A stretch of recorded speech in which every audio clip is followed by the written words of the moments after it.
Karibu tena mtazamaji, na shukrani kwa kuendelea kusalia nami. Niendelee kukujuza aliyoibuka na kugonga vichwa vya habari. Na sasa tuzamie taarifa hii ambapo chama cha ushirika cha Shofco kilichopo katika mtaa wa mabanda wa Kibra kimezindua mfumo mpya wa kidijitali utakaowawezesha wateja wake kupata huduma kwa urahisi. Chama hicho ambacho kina wanachama zaidi ya 20,000 kimezindua programu ya simu ya mkononi na wavuti ambayo itawaruhusu wateja wake kukopa na kuhifadhi fedha wakati wowote. Mfumo huo mpya wa kidijitali umezinduliwa wakati wa kongamano la wanawake na wajumbe lililoandaliwa katika mtaa wa Kibra hapa jijini Nairobi.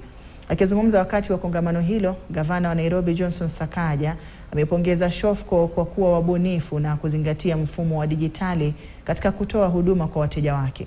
Wakati huo huo, afisa mkuu wa shirika la Shofco Kennedy Odede amesema kuwa Shofco inawalenga watu wenye kipato cha chini ambao benki nyingi humu nchini huwa zinatelekeza kwa hofu kuwa wataweza kushindwa kulipa mikopo yao. Watu walio chini, unikiweka pesa zako unapewa loan, na hii loan unapewa long duration ya kuilipa. I thank Shofco Sacco for first trusting the youth. You see, when you go to many banks, you don't find like they give you that trust as Shofco Sacco. I'm one of the youth, only 26 years of age. They have guaranteed me some loans and I've been able to develop my small biashara. Mimi nawakilisha jamii ya Waislamu. Ni mara yetu ya kwanza tumepata kuingia katika sako ya Shofco, na mimi kama delegate nimesimama mstari wa mbele kujaribu kuona tukiwaandikisha wanamemba wengi wa dini la Kiislamu katika hii sako, kwa sababu wako na product ya loan ambao haina riba, na katika dini yetu ya Kiislamu haturuhusu riba. Kwa hivyo Shofco imetukubali kwa sababu ya hiyo product ya loan ambao haina riba. Mwenyekiti wa baraza la ushauri wa Waislamu Kemnak, Sheikh Juma Ngao, anaendelea kupata uungwaji mkono wa kuwania wenyekiti wa chama cha ODM kaunti ya Kwale. Katika hafla ya kuandikisha wanachama katika maeneo bunge manne ya Kwale, Ngao amesema kuwa chama cha ODM kilikuwa kimedidimia Kwale, swala lililochangiwa na baadhi ya viti kutwaliwa na chama cha UDA, akihoji kuwa hili lilitokana na uongozi duni. Nominations. Hiyo sisi tunaondoa. Kwa nini uuze? Kwa nini utafute pesa kwa nomination? Hiyo haitakuwako. Shall. Nomination tutakupa kwa rekodi yako. Ya, nomination za kununua hakuna, na nomination za kuvaka na mama Marinda pia nimesema hizo hakuna. Kwa nini wewe ukamvue mke wa mtu au bibi mtu Rinda kwa sababu ya nomination wakati kwenye chama ifanya kazi ya kuonekana?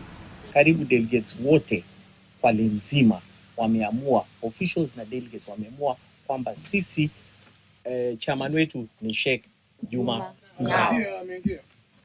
Sasa kwa nini wengi tunasema hivi? Tunasema hivi kwa sababu tunajaribu kujipanga. Umesikia tumepewa statistics. Maana kuna wengine ndio wanachama ODM, baba alipata kura karibu nafikira 150,000. Lakini hatujisajili. Kama hatujasili, hatuna network.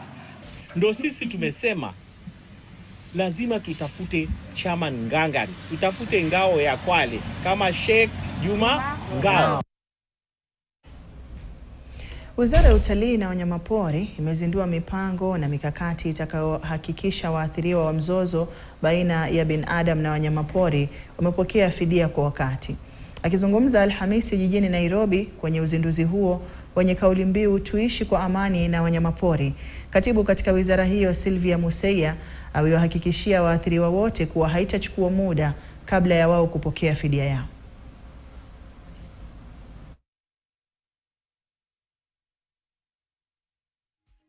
Human-wildlife conflict is an uncomfortable reality, involving fear, anger, and the unfortunate killing of wildlife in defense or retaliation. If compensation becomes just a word and not a reality, then you can be assured that these communities will not partner with us for long.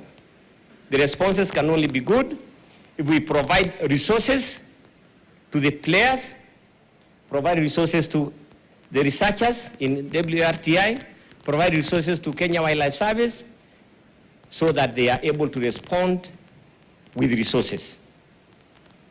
Going to tell them that we understand your pain is a big lie. We don't understand. They understand their pain.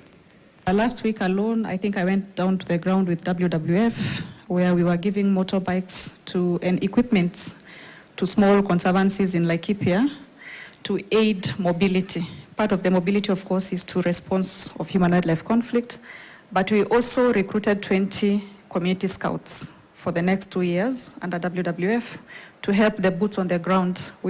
Human-wildlife conflict is a very emotive situation. For myself and many other people, especially the leadership here, most of them come from human-wildlife conflict spaces. And we have buried relatives and friends, we've taken to hospital people. The rest of the world celebrates wildlife as the biggest driver to tourism. And tourism as our GDP earner, source of employment, source of income, many things. The few of us in this room are left to bear the brunt of that glory. Shule ya msingi ya Good Testimony eneo la Embakasi hapa Nairobi ni miongoni mwa shule ambazo zimesajili na shirika la The Standard. Wanafunzi wa shule hiyo watakuwa wakipokea magazeti 22 kila siku ya Jumanne kwenye mpango wa elimu magazetini maarufu kama Newspaper in Education. Vile wakizungumza shuleni humo wakati wa uzinduzi wa gazeti hilo, walimu na wanafunzi wamesifia gazeti hilo kwa kusema litawafaa wanafunzi pakubwa haswa katika kusoma na kuandika.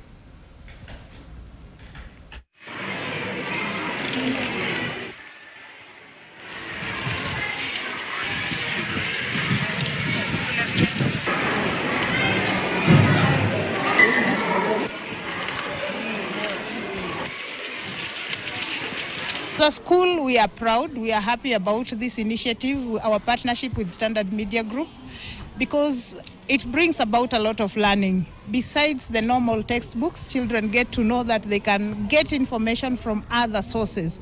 And this brings about a competence of learning to learn. You have to learn to look for information, not just from the given textbooks. You can use the newspapers. So when they get this platform to read it from a different avenue, it makes them feel that, wow, whatever they are reading in class is a reality. They can relate to it. They understand more. Gazeti hili lina faida na manufaa kwa wanafunzi wetu hadi pia sisi walimu. Kwanza kabisa katika ubunifu, tunaposoma gazeti unapata kujifunza mambo mengi. Kuna yale mambo masuala ibuka, kwa mfano kama kuna janga la corona, majanga yote yale utapata yameangaziwa pale kwenye gazeti kila siku. Pili, kuna sehemu ambayo ina msamiati. Kuna maswali ya mtaala mpya wa CBC pale. Utapata wanafunzi wengi wanapopata gazeti hili waenda pale kuzungumzia ama kuangalia yale mambo ambayo yanatainiwa. I find it very interesting to read a newspaper in school. You can read it for entertainment, and not only is it for entertainment, but you can also pick up a few things. Baraza la vyombo vya habari nchini MCK limewataka wanahabari kuwa na ushirikiano miongoni mwao na kuhakikisha kuwa habari wanazochapisha ni sahihi. Akizungumza wakati wa uzinduzi wa kituo cha wanahabari mjini Busia, afisa mkuu mtendaji wa baraza hilo David Omoyo alisema kutoshirikiana miongoni mwa wanahabari kumesababisha kuchapishwa kwa habari zisizo sahihi, huku akisema kuwa kufunguliwa kwa kituo hicho kitaboresha mazingira ya wanahabari. Gavana kaunti hiyo Dr. Polo Tuoma aliwataka wanahabari kutumia nafasi walionayo katika jamii kuhakikisha umma unapata habari sahihi kwa wakati. Many journalists, after they have hung their boots, they become very miserable. We have seen these things happen. But I want to think that you coming up with that idea is going to caution some of us. Maybe once we are done with the journalism, we can continue maybe earning some small money out of this initiative, because it is mainly, main purpose is for self-sustainability, so that journalists can have a platform even within the service and outside the service. The launch of the press clubs, which we are trying to do, is important because we are realizing that because we have mental health issues, challenges of collaboration, challenges of fitting in, and those of you who have had, like Oscar, who had the chance of leaving the newsroom and fit elsewhere, realize that it's very hard. The newsroom is a very insular institution that can literally block you from viewing the external world. So we think that by coming together to collaborate on matters, principally press freedom, then responsible journalism, then welfare, then collaboration, then community, we think that this is a step in the right direction. We live in a society sometimes that we forget that over time we transit to another activity. You are active today as journalists, as governors, as civil servants, but within a short time you may also transit to be a part and parcel of this society, and then reality hits you. Baadhi ya wakazi wa kisiwa cha Pate, eneo bunge la Lamu Mashariki, wanaishinikiza serikali na mashirika yanayoshughulikia masuala ya mazingira kutoa mafunzo kwa wavuvi na wenyeji wa Lamu Mashariki kuhusu mbinu za uvuvi endelevu ili kuhifadhi nyasi za baharini na rasilimali nyinginezo. Wakizungumza wakati wa sherehe za maadhimisho ya siku ya nyasi za baharini ulimwenguni, wakazi hao wanadai kuwa mbinu asili zinachangia uharibifu wa nyasi za baharini ambazo zinatumika kama chakula na mazalio na sehemu za samaki, ikichangia kujificha na kutokana na hatari hizo. Sehemu nyingi sasa nyasi zimepotea, na zilipotea kivipi? Kuna sababu tofauti zimefanya zipotee. Sababu ya kwanza ni ile tsunami iliyopiga ilikata hivyo. Halafu sababu nyingine ni kwamba kuna wanyama katika bahari, viumbe vinaitwa mapoe, wanakula nyasi kama vile moto unavokula nyasi. Kwa hivyo ni mnyama mmoja tu ndio anakula mapoe na tunamuita tiger fish. Lakini hawa nao ni wachache. Je, tuweza wakuza vipi tiger shark ili wapate kula wale? Sisi tunaomba wataalamu waje wajue namna tutarecover vipi katika maeneo tayari nyasi zimepotea. Sisi Shangashakani, wavuvi wa Shangashakani au Wapate Island, tunafaidika kwa hizi nyasi za bahari kwa sababu samaki wa wengi kula hiyo chakula. Sababu ni chakula chao hiyo nyasi za bahari. Samaki wakiwa wengi humaanisha nyasi ziko. Samaki wakipungua, wakiwa kidogo, nyasi za bahari hakuna. Endapo nyasi bahari, mikoko na matumbawe yakiwa sawa, basi samaki wanaongezeka kwa sababu ni sehemu ambazo samaki wanaenda kuzaa kule watoto wao. Na pia hao samaki na viumbe vingine vya baharini vinaenda pia zinapata chakula chao hapo na wanapata pia ile hifadhi yao katika matumbawe. So hizi sehemu zikiwa sawa, basi idadi ya samaki na mapato inaongezeka. Tukiachana na hayo, tuzame hili ambapo kamati ya afya ya bunge la Garissa imetoa wito kwa uhuru wa kusimamiwa kwa fedha za hospitali ya rufaa ya Garissa. Aidha, wameitaka idara ya fedha ya kaunti hiyo kutoa fedha kwa hospitali hiyo haraka iwezekanavyo. Wakiongozwa na mwenyekiti wake Adan Hassan, wamesema kuwa hatua hiyo itachangia kuimarisha utendakazi wa wafanyikazi bila kusumbuliwa.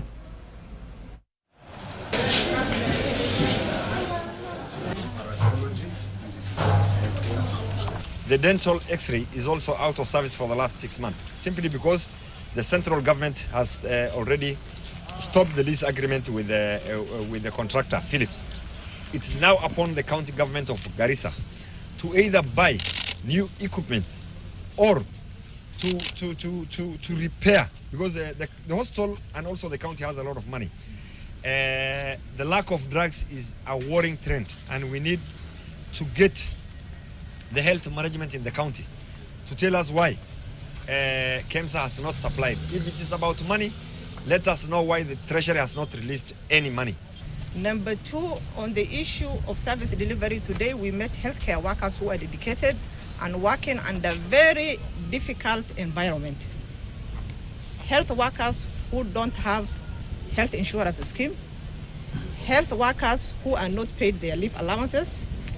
For a health worker to provide quality services, and all these issues must be taken into account. We have gone around the facility, we have gone to different departments, and we have seen there's a big improvement in some parts, and there's also challenges across the board.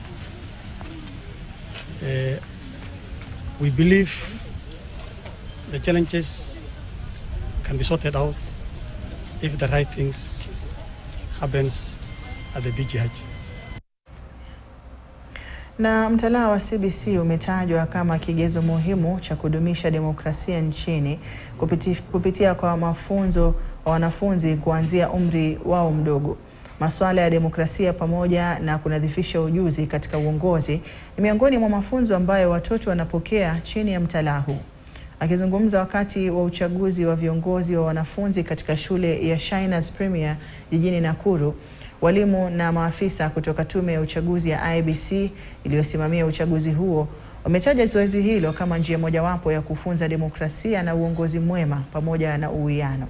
Mtaala wa CBC ulianzishwa na lengo kuu likiwa ni kuwapa wanafunzi masomo bora yanayowapa ujuzi na kufanya mambo tofauti pale wanapotamatisha masomo hayo.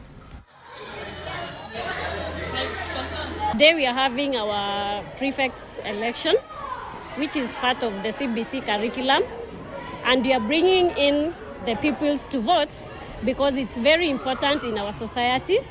One, we are teaching them the importance of democracy. We also nurture their talents, especially the leadership skills in learners. That's why we had the learners vying for the different posts in our school. We have those who are vying for presidency, and they have their different manifestos which they have to fulfill to their learners in the future. We are preparing these learners as soon-coming leaders who are going to be responsible citizens and who are enlightened in leadership, knowing what is expected of them when they grow up. They are able to know what voting is, and while we were briefing them, some do know what IEBC means and some do not.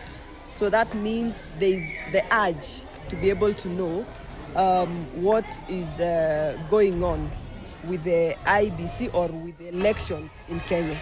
So they do know what voting means, and they do know what it means to be a candidate or to be an aspirant. Na mtazamaji, kufikia hapo nafika tamati mwa taarifa hizi za Mbiu ya KTN alasiri ya leo. Shukrani kwa kutazama hadi tamati. Nimekuwa wako hadi ya Mwasiwa na kusihi uendelee kusalia kwenye KTN News. Akiridhia Maulana, kesho tena.